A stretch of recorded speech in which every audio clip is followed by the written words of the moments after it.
So in this tutorial video, we're going to be going over how to properly enroll. The first thing you must do is select your username. Now remember, your username should not have any spaces. As you type in your username, it's going to let you know if it's available or if it's already taken. Try to remember to use the same username and site name, but if you want to do something different, the site name, type it in and it will let you know if it's available. Now, as far as your password goes, it's case sensitive, so make sure you follow the directions and write your password down, because you don't want to complete the enrollment and forget the password you use. So make sure you write your password down, and then you'll type it in again to confirm that the password is correct. Once it says that it's strong, then you move over to the next security question, which is your current city of residence. You type that in, and then you will go down to the next column, which is your personal tax ID. That is your social. You enter it in. Of course, make sure you put no dashes or spaces in between. You want to enter the full social. And if you're using a business or LLC, then here's where you would put your tax ID. But then here you put your first name, your full government name, of course, because this is going to appear on your 1099, as well as your last name. No nicknames or abbreviations.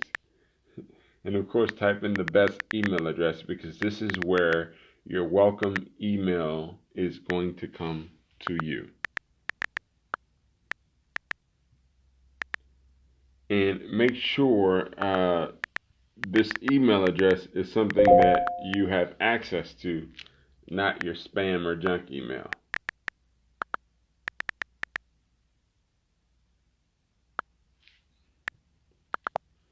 Of course, you want to put your primary telephone number, your main number of contact, and after that, you will be entering, of course, your date of birth, which I'm sure you know, as well as the month, the date, and the year. Make sure you type it in exactly the way the screen requires it. Of course, it's going to let you know about your P2P branded pay card. We'll go over later in another video how to enroll to receive your card. Make sure you check yes on send me emails and text messages so you can get all the latest updates for all the text messages and emails. And then, of course, you will be entering in the billing address that's associated with the card that you're using for the enrollment. Again, you would enter the billing address that's associated with the card that you're using. Now, when it comes to the billing address, if you live in an apartment or a unit, one thing you don't want to do is enter a unit or apartment. You want to use the pound sign, the number sign, and then put the apartment or the unit number next to it.